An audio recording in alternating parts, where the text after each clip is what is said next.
Western media prejudice is a persistent theme for China's state-run media, and Western sources, both real and apocryphal, are often used to purvey the view that anti-China prejudice is somehow coded in the DNA of the foreign journalist.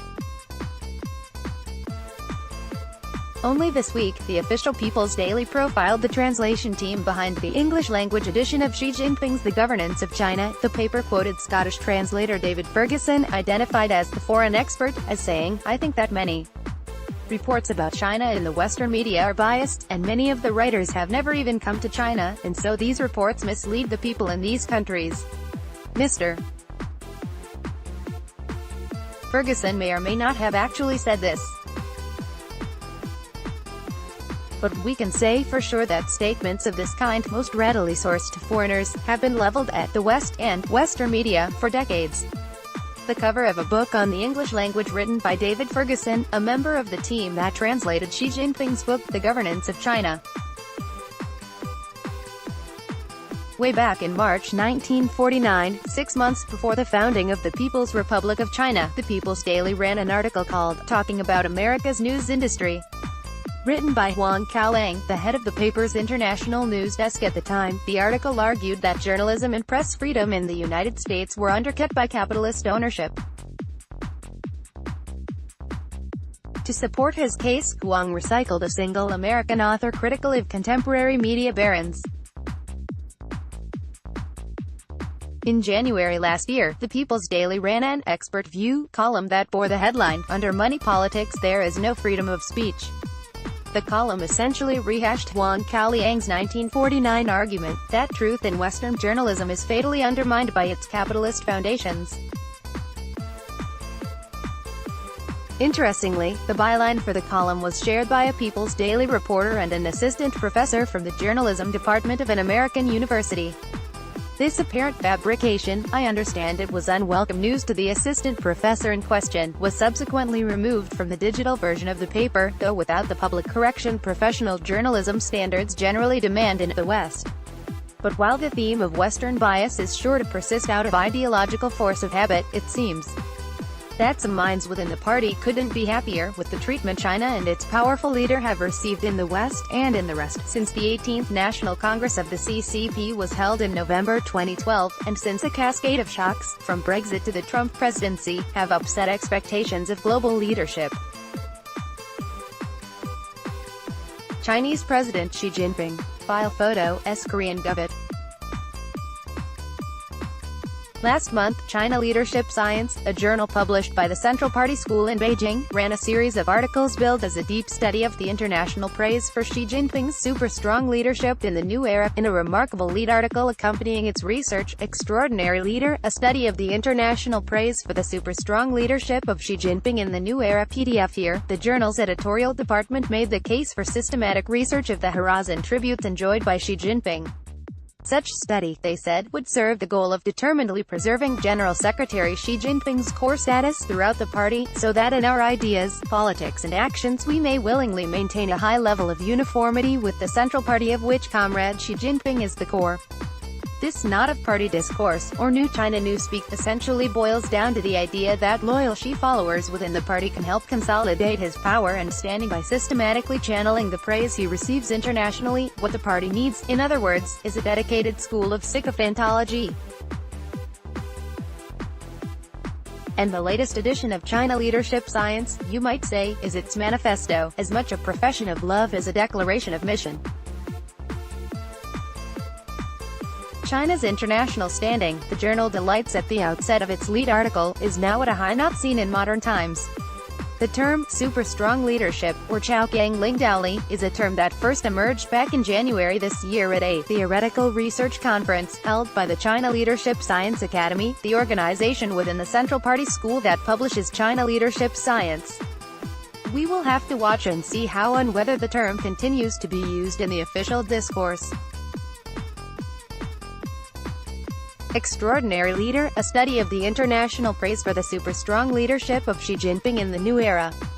Photo, screenshot. The China Leadership Science piece is an interesting look at the Chinese Communist Party's conflicted view on censure and praise from the international community, and from the West in particular. When coverage is critical, state media tend to militate against the prejudice of Western media, generally, resorting to ad hominem attacks. When the coverage is positive, however, the same state media are quick to re-establish the authority of these flattering voices, pointing out that sources are well-known international media, or recognized websites. The editors of China Leadership Science seem more interested in cherry-picking than systematic research when it comes to international coverage of Xi Jinping. But there can be little doubt that these are interesting times in terms of the reshaping of global narratives of leadership. The journal concludes its piece with unmistakable optimism. Everyone in the world, from developed and developing countries alike, is looking to the China path and the China miracle. Everyone craves Chinese experience, Chinese wisdom and the China solution. And this must be why Xi Jinping's books continue to top the global sales charts. Are we sure? Have we checked those sales charts?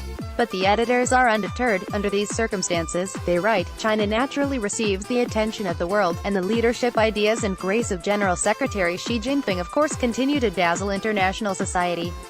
Excerpt, Extraordinary Leader, a study of the international praise for the super-strong leadership of Xi Jinping in the new era. Since the party's 18th National Congress, General Secretary Xi Jinping has made comprehensively path-breaking and historic achievements in leading the party and the country. There has been a deep and fundamental historical transformation. The people feel they have gained a great deal, and China's international standing is now at a high not seen in modern times.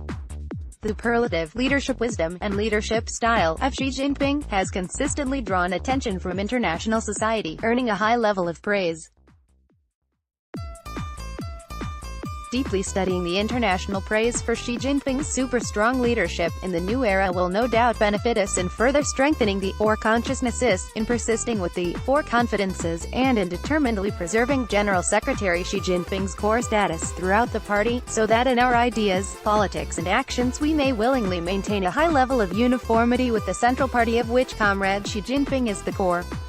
1.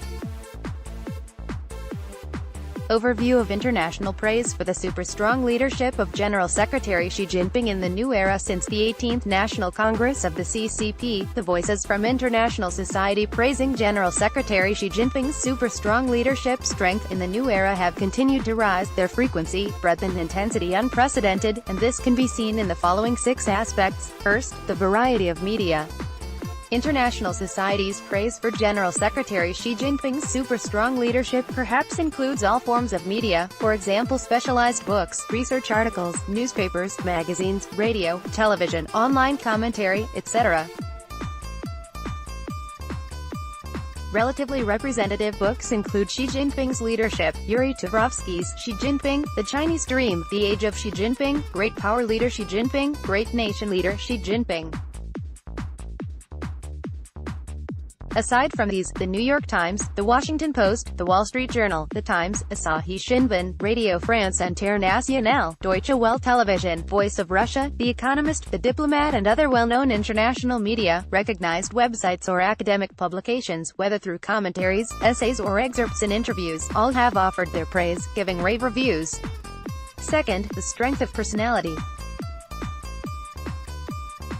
Since the party's 18th National Congress, China's president has visited more than 50 countries on 5 continents, has received hundreds of visits from foreign heads of state and other government officials, and has hosted or appeared at a series of important international conferences and events.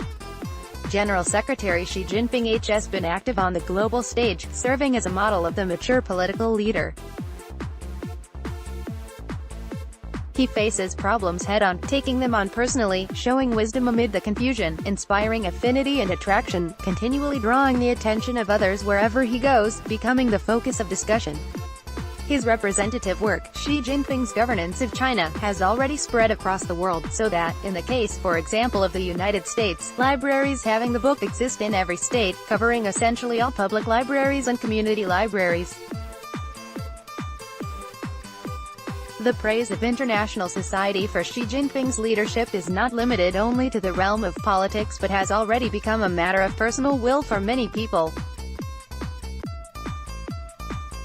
Third, there is the sustained time period of praise for Xi Jinping. Beginning with the opening of the 18th National Congress in 2012, the praise for Xi Jinping's leadership by international society has never ceased. He has remained a focus of international discussion, a topic to be followed, a priority for research.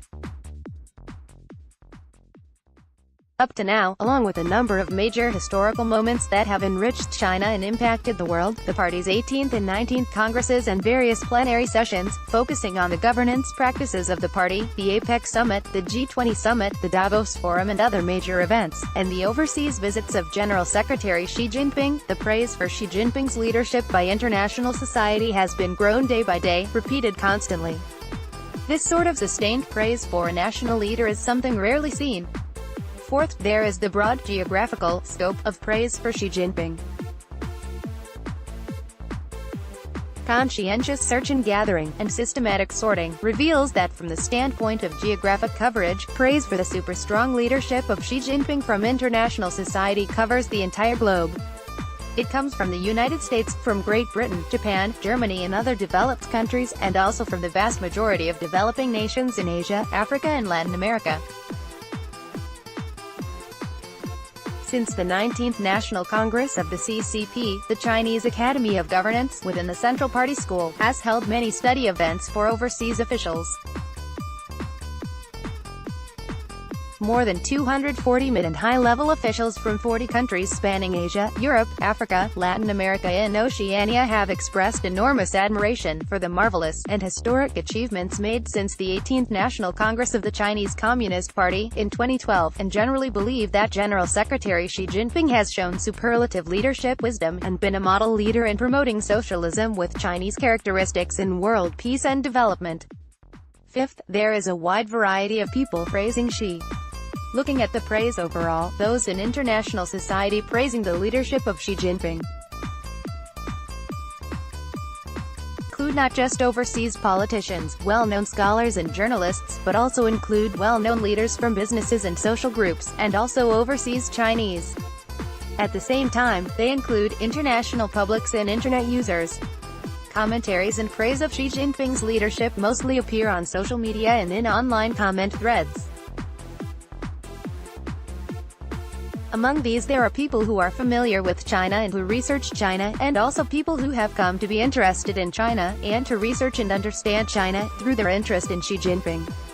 There are people in their 80s and 90s, and those who are just 16 or 17 years old. Sixth, there is the level of praise. Many international figures have offered extremely high level of praise of Xi Jinping. When General Secretary Xi was on a visit to the Netherlands, Mark Rutte, Prime Minister of the Netherlands, gave a heartfelt sigh. China chose an excellent leader. Only an excellent leader like Xi Jinping could properly govern a country of China's size, successfully resolving its various internal problems. Former United States Ambassador to China John Huntsman characterized Xi Jinping's leadership as unprecedented, saying that he was the Chinese leader since Deng Xiaoping most vested with transitional character, and that he had earned widespread attention from world leaders. Former Mongolian President Sakyakin El-Begdorj used a single Chinese character, strong, to express his view of Xi Jinping. He explained that strong could mean many things, including a strong capacity for work, a strong capacity for leadership, a strong ability to create cohesion, etc. Former German ambassador to China and BMW Foundation chairman Drive Michael Schaefer has said that one can see through the series of speeches Xi Jinping has made since becoming General Secretary of the Central Committee of the Chinese Communist Party, that Xi Jinping is an extremely great leader, and he can surely create an even brighter future for China and the world. Yuri Dubrovsky, a China scholar and political commentator who is a professor at the People's Friendship University of Russia, RUDN University, believes that an extraordinary leader has emerged in China. America's Time magazine listed Xi Jinping among the top 100 most influential people for 2017. Comments.